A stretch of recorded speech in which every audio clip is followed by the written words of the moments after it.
Everybody, good evening. Thank you ever so much for joining us for February edition of Tech Wednesday. It's great to have you with us. So a little bit of background about Tech Wednesday. If you're joining us for the very first time, thank you ever so much and welcome. So Tech Wednesday is a monthly meetup and we meet on the third Wednesday of every month. Now, obviously, usually it's in person and we have some pizza and beers and we make a lovely event of it. And obviously, unfortunately, that's not possible right now. And we are approaching the 1-year anniversary of our virtual Tech Wednesday next month. So crazy times, but thank you ever so much for sticking with us throughout this. Throughout the evening, obviously, you can carry on the conversation online. So if you are on Twitter, please do use the hashtag TechWeds throughout the evening and include @TechWednesday or @BWSciTech. Obviously, that keeps all the conversation in the same place and we can just let people know what's going on, shout about the speakers that we've got this evening and just be really positive, flood the internet with positivity, which is what we need right now. I'm joined this evening by Edward and Jenna. So Edward is from Cliff Media and Jenna is joining us from HausBots. So this very, very shortly, I'll pass over to Edward, who will talk to us all about starting up your marketing. So he's going to give us some tips to develop an effective marketing strategy. So he'll be touching on video marketing, social media, website content, and the importance of storytelling when you are using marketing. Then we'll have a Q&A session with Edward.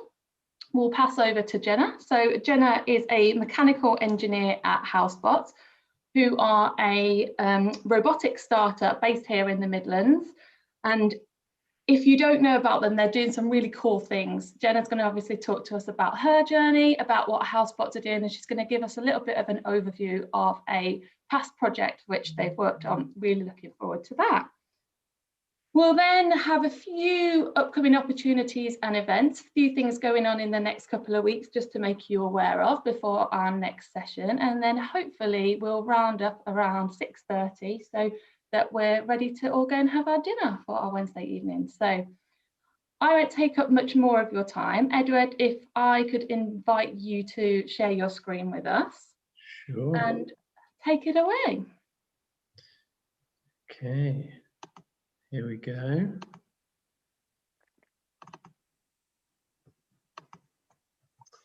Right, is that viewable? Can you see that, Stephanie? Is that all up and running? You can see it. If you just want to pop it into presentation mode and then okay, be good to go. Okay. Yep, perfect. Good stuff. Great. Thanks very much, Stephanie, for the introduction. Yeah, basically we're a content marketing agency in Coventry, and we work with B2B tech startups, IT, software companies, and more recently we put a lot of effort into working and devising strategies for startups. So this presentation is really a sort of broad stroke for startups and the initial thoughts and fundamentals that they should be going through their mind for the early stage marketing strategies. So I will begin. I suppose, you know, the issues that come up with startups to begin with are obviously securing long-term investment and being able to pay their team regular income. Obviously, that normally very small teams. Obviously, that can vary. But I think the most important thing from our side and what we see is that marketing is definitely neglected. And I totally understand that because you want to put all your effort, all your team's expertise into developing the product and service. But marketing needs to be there at some point so that your launch can be successful. And there's always this rush, isn't there, to a certain time of year, your investors are pushing you towards a certain deadline, and you want everything to align, but it never really happens. So yeah, it's just really, I think, as a result of that, you have this slightly undercooked launch. All your hard work that you've done in the early stage development is underappreciated outside of the company. And unfortunately, you get a level of demotivation, unfortunately. So why is this? And it's simply because no one knows about you. So we advise startups to start a marketing strategy alongside a product development, and even very, very early stage. So we almost see like it as almost like filming a documentary. You want to document everything from the beginning so people can see your journey.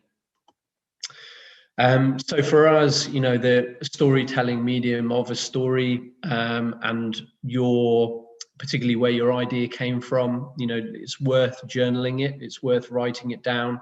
What's unique about the founder, the CEO, and then most importantly, how you're helping people and what the benefits are. So you can obviously employ a copywriter or an agency to help you with that, to hone your story and to really have a clear-cut narrative.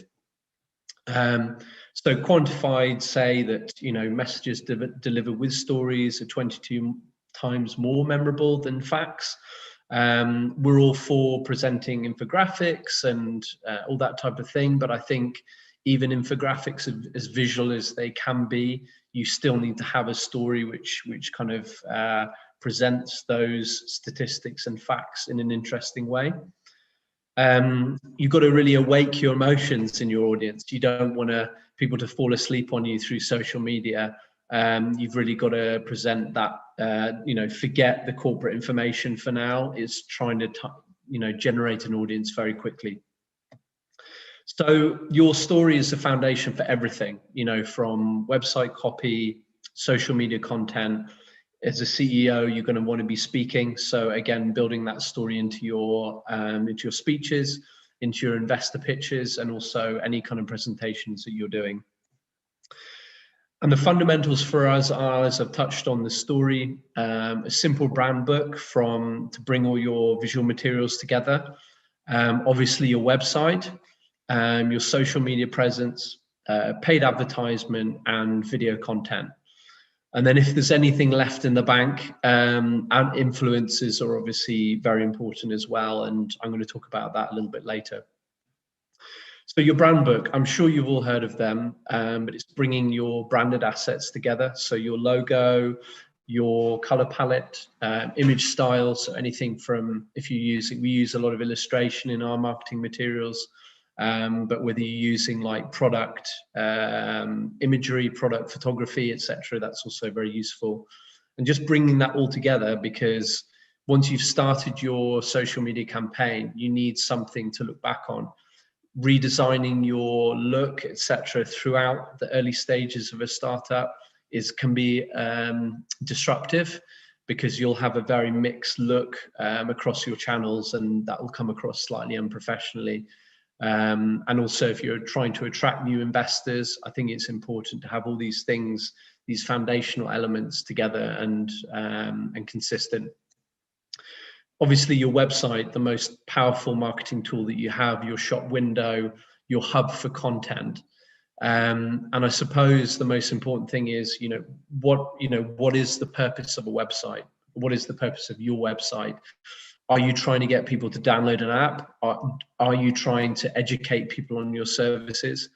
That has to be on the front page. It needs to be easily accessible and a minimum amount of clicks to get to that. So if, let's say, you're linking to Play Store, etc., or Apple App Store, that needs to be on the front page so that you can immediately make that connection and make that association get to the product as quickly as possible.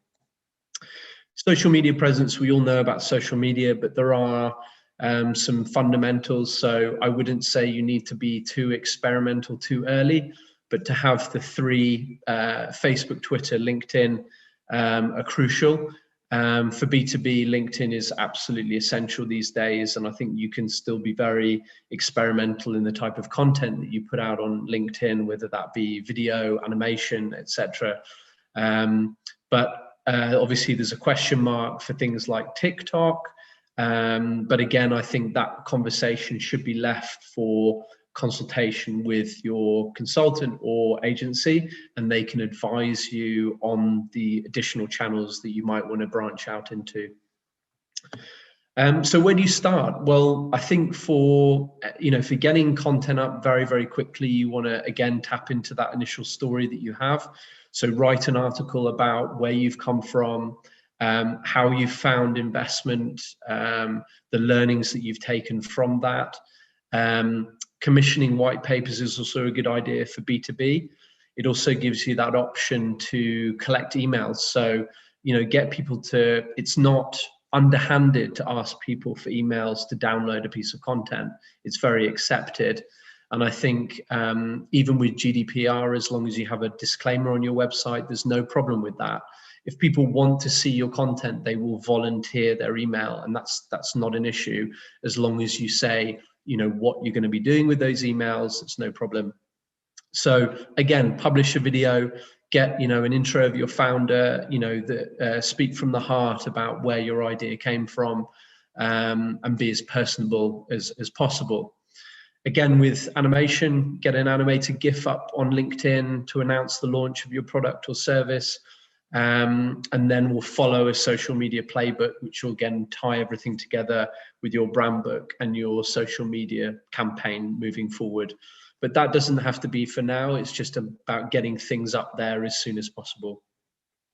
So as I mentioned, keep it light, keep it personable, and really limit as much as possible the corporate messaging, particularly early on. Social media, you want to be as relatable as possible. Paid advertisement. There's a lot of talk about this, but I think these days it is essential, particularly for more established platforms. Even LinkedIn these days, it's difficult to break through the noise.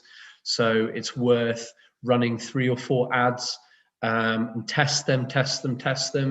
In the industry, it's known as A/B testing, but you want to test the messaging that you're putting out there. So you might have an initial spend of 4 ads, and then you can hone it down to 1 message and run that and put a little bit more effort into that single ad. But it is a great way to reach your audience immediately. And we're not talking about immediate conversion, immediate sales, but you will have that general awareness. If there's ads running regularly on LinkedIn, your name is out there, and that in the long term is important. Remarketing, it's a great thing, and it's very, very easy to do. Basically, through Google Ads, you generate a code, you put that code onto your website. Anyone who visits your website will receive an ad, will receive a banner. Now, not all of us are a big fan of pop-ups, but I think if they're designed in the right way and done in a subtle and nice design, it's actually not unpleasant. At the end of the day, you've made the effort to go onto someone's website, so receiving an ad isn't so awful. And I think, as I say, if you've got a good graphic designer on your side and your messaging is well put together, then it's a good thing to do. And the only cost you will have is per click. So they have to click through the ad in order to for there to be a cost on your side. So as long as people aren't clicking, it's free advertisement because they're seeing your name and they're seeing your message. Again, social media advertisement, that speaks for itself. Again, you can reach your target audience through LinkedIn advertisement. And the most important thing we advise anyone is that to analyze the reports that they give you at the end of your advertising campaign. You receive a report, sit down, talk about it with your consultant, and you can see what's working and what's not. Video content. It's the buzzword these days. A lot of people are doing it. We're now doing a lot more online meetings and conferences, so we're very used to seeing video content now.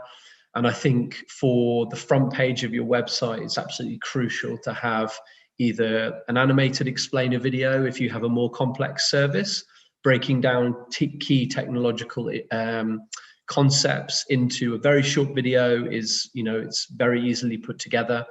Again, as I mentioned earlier, founder interviews are equally important. Again, personable, get to know you type videos of seeing the head of a company, is head of a startup is very important. And as we've all seen across LinkedIn these days and Facebook, just regular video content. And it's really just about providing that value. So learnings from startup programs that you're on, I think is really, really important. And helping the startup community learn about what it's like to go through a startup in its infancy. And that sort of story is really, really important. So influencers, I don't know about you, but I love unboxing videos.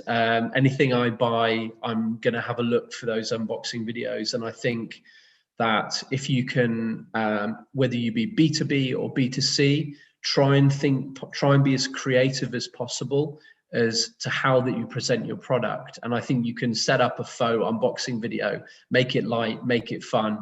And they're extremely popular and a very well-established brand, let's say.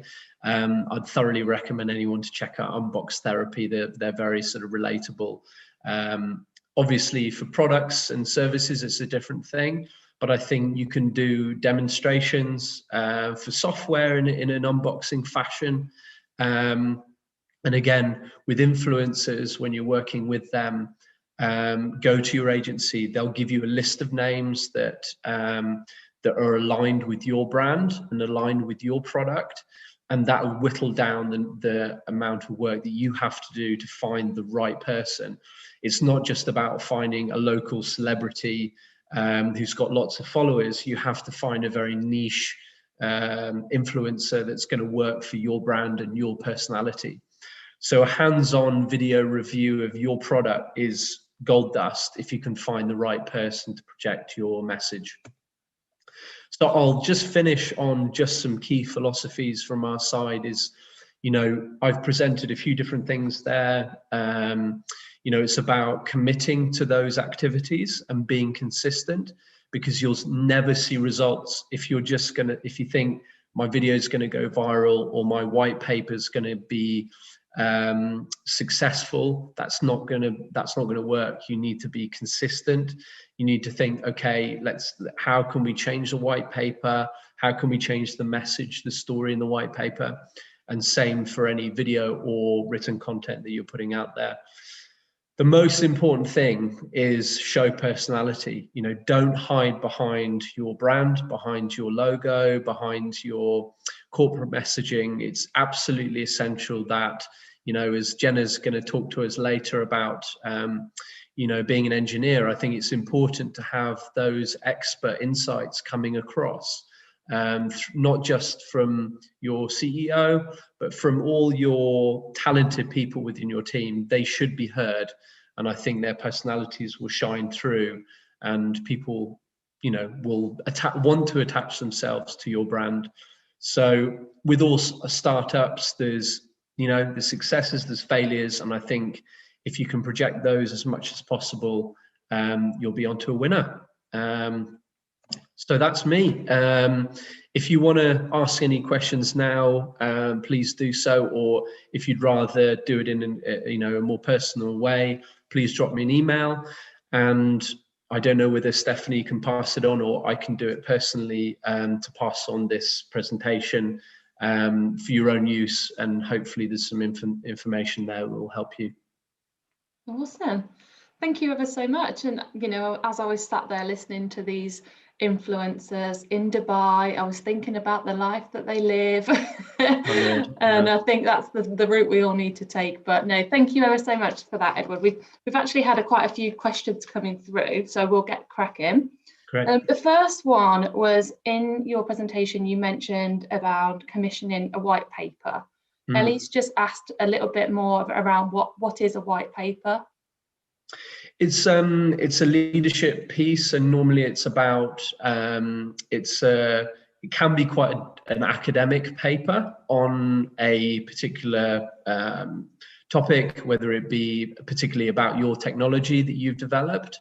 Traditionally, as I say, it's a technical paper, and I think it's an opportunity to share insights, more deeper insights about a technology.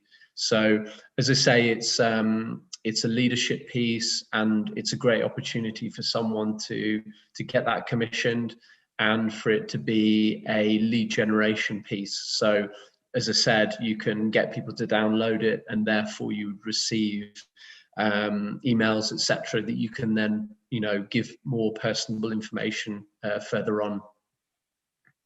Lovely. I hope that answers that for you, Ellie.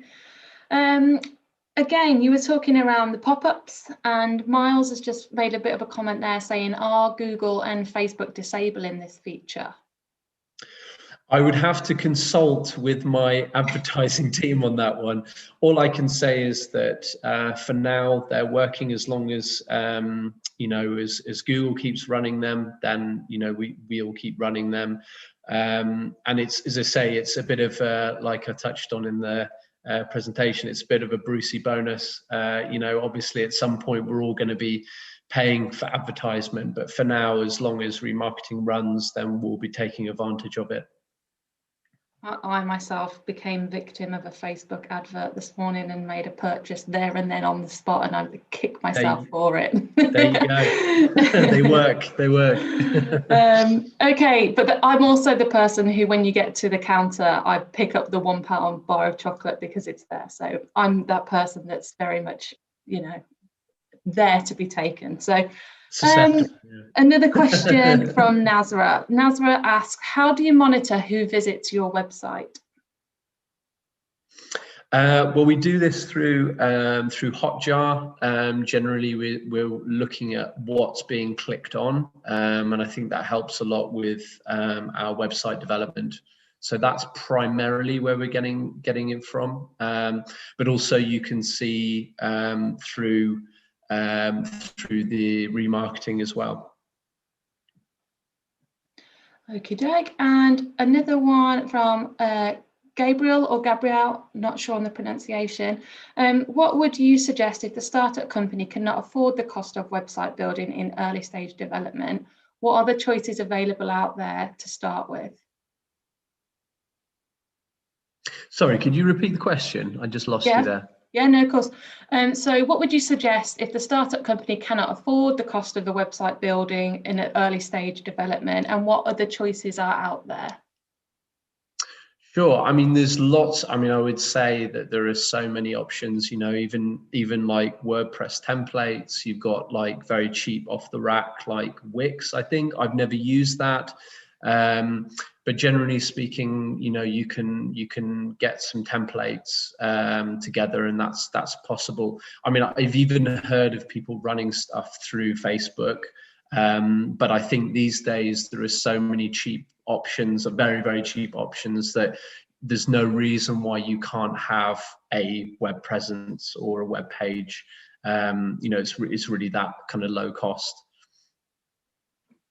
Lovely. Okay, if anybody does have any more questions, please do pop them in the chat just now. Another one's coming through.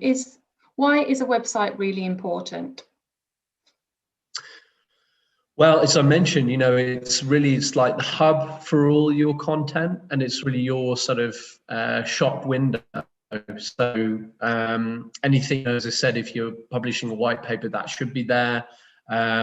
It's really just like a projection of your business, and as long as you get the messaging right, I think you know, it's the most powerful marketing tool that you possibly have. Brilliant. Okie doke. Well, I think we'll round up there, but if obviously you do have any questions, please do pop them in the chat and we can always come back to Edward at the end. So I'll thank you very much for your presentation, and I will invite Jenna to share her screen with us, and we'll hear all about HausBots. Yes. So, Edward, can I stop you from sharing it first, please?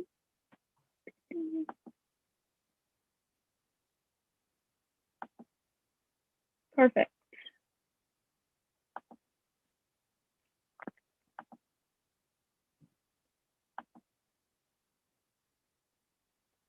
Okay, is that full screen and everything? Yeah, looks great. Perfect.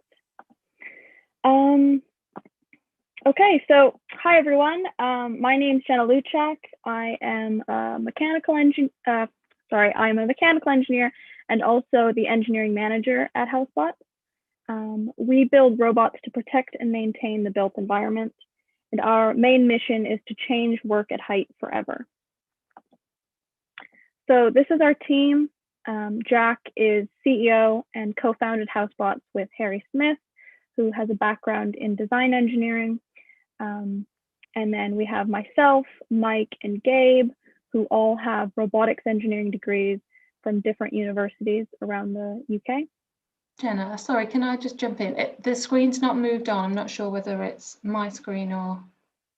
Oh, sorry. It's all right. There, perfect. Yep. Okay, cool.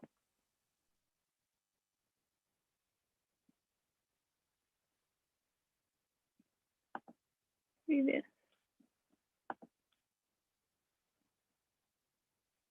Okay. Yeah, so, sorry, yes, this is our team.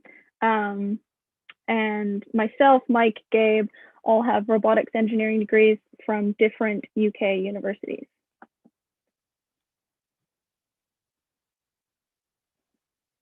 So a bit of a background on myself. Before I joined HausBots, I started my career in Canada. I got a mechanical engineering degree from the University of Alberta.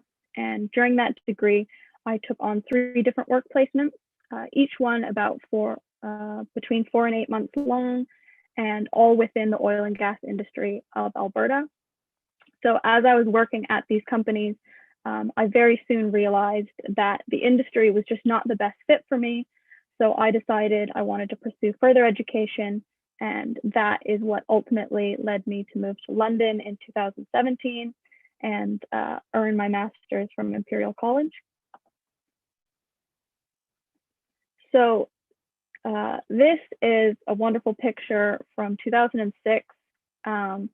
This is kind of my beginning to robotics.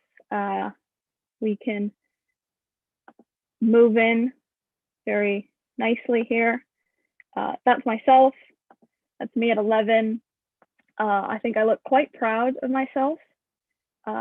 And although I was interested in robotics at a young age, as I was growing up, I didn't think about pursuing robotics as a practical field. I thought of it more as a hobby because I always just assumed that you had to be like a really niche engineer or some type of a genius to work in the field. But the truth is, robotics is a high growth and highly exciting area to be involved in. It integrates a lot of different fields. In engineering, there's mechanical, electrical, controls, computer, software engineering, among others. And outside of engineering, there's marketing, sales, finance, everything involving a business, really. Actually getting my job at HausBots, it wasn't all about my degrees. My passion for building and kind of tinkering with my own projects at home is actually what kind of led me to the role I have now. Kind of the main takeaway that I hope people get from my talk is that don't kind of single yourself out or think that robotics isn't an accessible field for you. It's really exciting and it's varied, so really anyone can be a part of it. So now I'll get into more about what HausBots is and the tech that we've developed. So as most of you may know, working at height can be a very dangerous task, but what may be less obvious is how expensive and disruptive it can be. So these are a few of the solutions that we use today for working at height. In the middle picture and the top left, we have someone up in a cradle. Bottom left image is a scaffolding tower block. And on the right, we have a couple workers rappelling down a building on rope access. All of these solutions have associated danger as well as cost to each each one of them. So this is an example of a 300,000 pound project. Almost half of the cost of this project was in scaffolding. It took 3 weeks to set up, 3 weeks to take down, and all they were doing was applying a clear proof water coating. So this is another example. This was on the M5 actually, and it was Europe's largest scaffolding project. So it took 7 months to put up all the scaffolding and just over 1 million pounds. And again, that was just in the scaffolding, just in the access cost, not even to do any of the repair or fixing. And this project was monitoring the columns on the bridge. So HausBots' answer to the issue of working at height is our first product. It's a patent pending, unique wall climbing robot that can be used for exterior painting, warehouse painting, inspecting, repair work, infrastructure inspection, and surveying. The use of our robot requires zero scaffolding costs. And so because of that, end to end, we're able to get a job done 3 times faster because we don't require the access costs that a traditional quote would need. So our patent is based on unique technology that we've developed in-house over the past 2 years. Our robot sticks to the wall through the use of automobile ground effect. So for any fans of Formula One car racing, ground effect is a principle that was used to apply a downforce onto the car as it was going around turns, which gave it better grip. And it was actually banned from Formula One car racing because it was making the cars too effective, and there was more safety concerns because of the speeds that they were able to get to. So because we use this principle, our robot can climb rough or smooth surfaces. We're able to move over top of obstacles, carry a large payload, and fit a variety of attachments.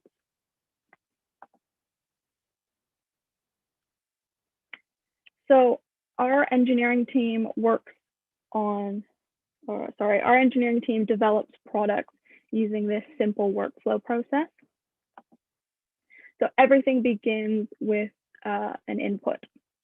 And, oh, sorry, I closed out of the window. Right, everything begins with an input, and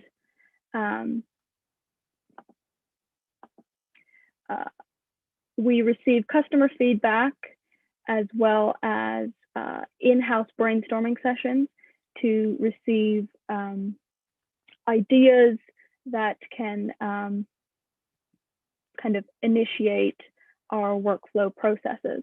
So these inputs can come through informal one-to-ones among team members, or more formal quarterly brainstorming sessions, or sit-down conversations with customers. And so once we are able to get those inputs, we move everything into a product backlog. And so once a week, I review the product backlog with our product manager, who's currently Jack, our CEO, and we prioritize these new inputs against our current roadmap, which is planned 3 months ahead at all times. And so part of my job is to break down these inputs that we deem as top priorities into reasonable and sequential tasks. And then those tasks are divided amongst our engineering team. And so examples of these tasks can range from R&D, software and electronics, manufacturing, testing, design for reliability or assembly. And then with every task assigned, there's different documentation that's expected for submission. So an example of that is for every single R&D task, we require a risk register, video evidence of the solution, and a presentation on the results, including next steps. So then the last part of our workflow process is just to submit the documentation. And, oh, sorry. So the last part of our documentation process is to submit things. All documents are kept into a database that we call task tracking. Everyone has access to it. It's just a very simple spreadsheet. But it's important to us because it helps us keep track of information like reasons for tasks being delayed or risks associated with the next steps of a project. And this is important because it enables us to keep a detailed paper trail of all of our important decisions, and we're able to learn from our past selves, which has definitely come in handy more than once. So this is an example of a project that is currently going through our workflow process. This was an input that was given to us to see if we could use our robot to paint a mural. So we decided to make a mural attachment, and I broke down that task into 3 R&D milestones. So the first milestone being to paint a mural on the ground, the second one to test the capabilities on the wall through center of mass analysis, and then the third milestone was to paint an actual mural on the wall. This project, like I said, is still ongoing, but it's a collaborative one between software and hardware teams. And so for the last, I guess, minute or so of my talk, I'll just go through the progress our team has made on this project. So this was the first iteration. It's just a screenshot of a video we took. This is the first iteration of the mural arm.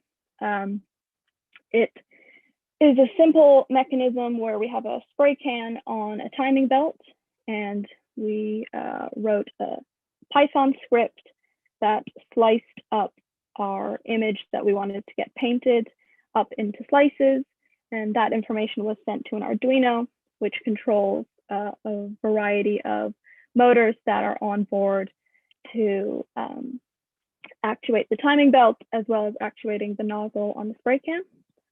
So iteration 1 showed us that we can spray paint, but we had a lot of fine tuning to do with the software, as well as make the attachment a little bit more robust mechanically.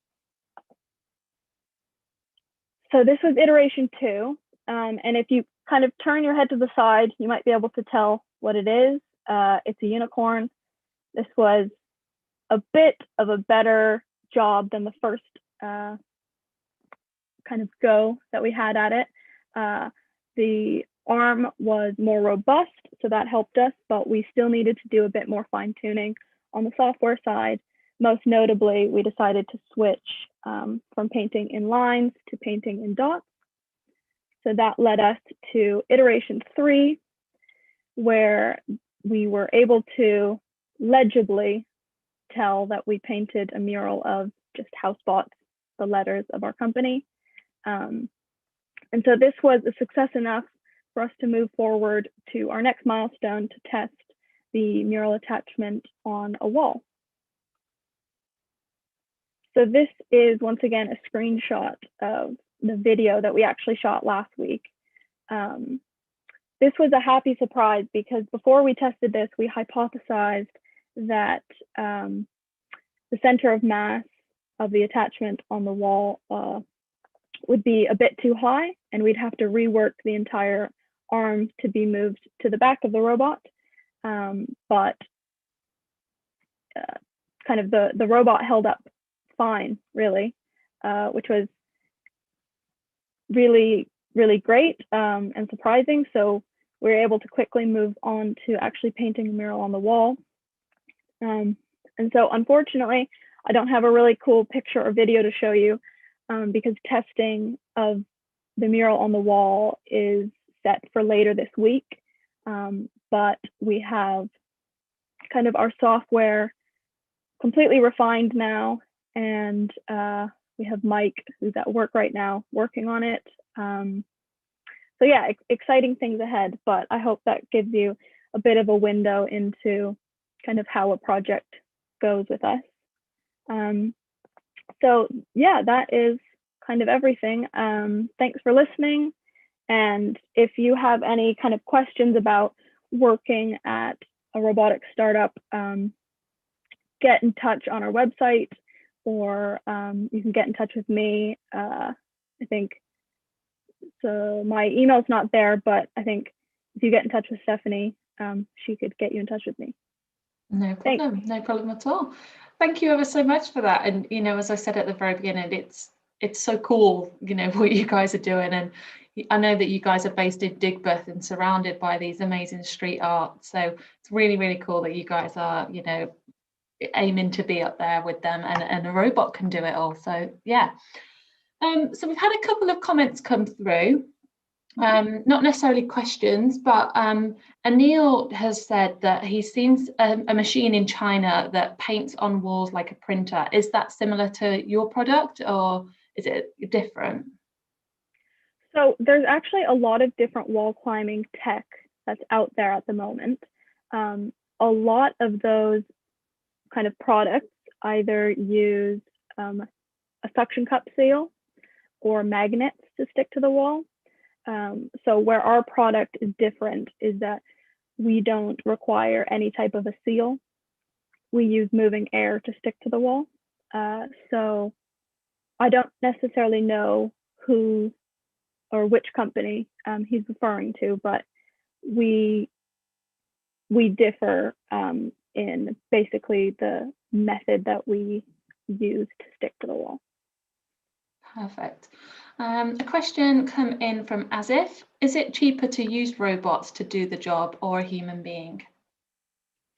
I guess it depends kind of the job.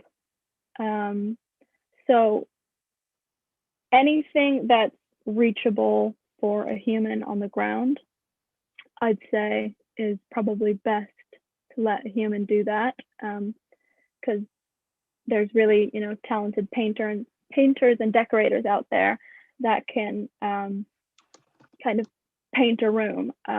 But where it is more beneficial in the long run is to use robots for painting at height, because falling from height at work is a really big cost, not just in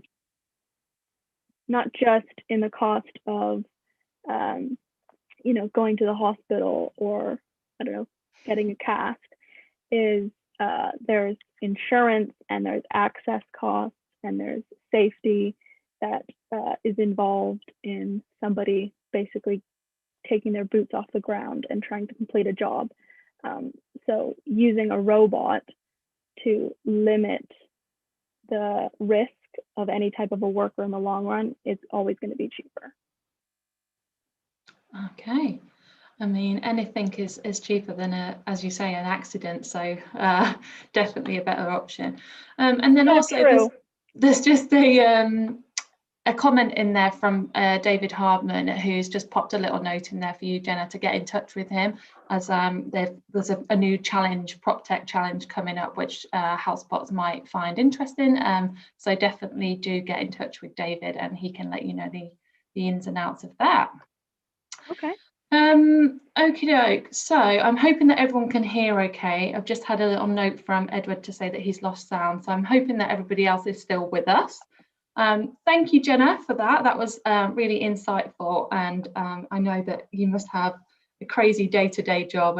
Every day must be different and really exciting. So thank you for sharing with us. Yeah, thanks. I'm just going to reshare my screen and just make you aware of a couple of things. So there we go, lovely photos from you both. Last month I mentioned that our partner hub, Geovation, had an open accelerator, and I just wanted to re-bring that up because applications for that close on Monday. So You've got a few days still left to get involved with that. They do deal with geotech and proptech companies. So if you're using location-based products and services or property and geospatial data, definitely something that you should apply for. They work with Ordnance Survey, so they've got a lot of data that you can get your hands on, and again, like a 6-month program with business support. So please do check that out. Another event coming up for you. So as many of you may be aware, on the 8th of March, it is International Women's Day, something that I am very, proud to celebrate. So the West Midlands Women Voice are putting on a 2-hour webinar session on the 5th of March. A great panel of speakers, including Midlands Mayor Andy Street, and obviously a keynote speaker there.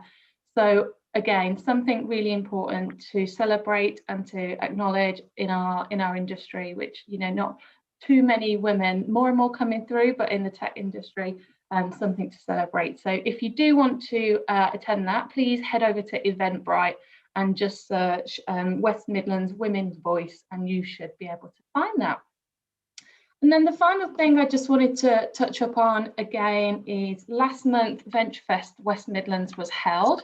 Really great session. It was our obviously first one virtually, and I was really impressed with how that went. Well done to the team there at VentureFest for pulling that off. But just wanted to make you aware that if you didn't manage to catch it, or if you had something really, really important that meant you missed out on that day, then you can look back on that, and using that web link at the bottom on the Innovation Alliance website, you can go back and you can listen to all the great panel discussions, and also that keynote talk with Ben Francis, the founder of Gymshark. So please do, look back on those.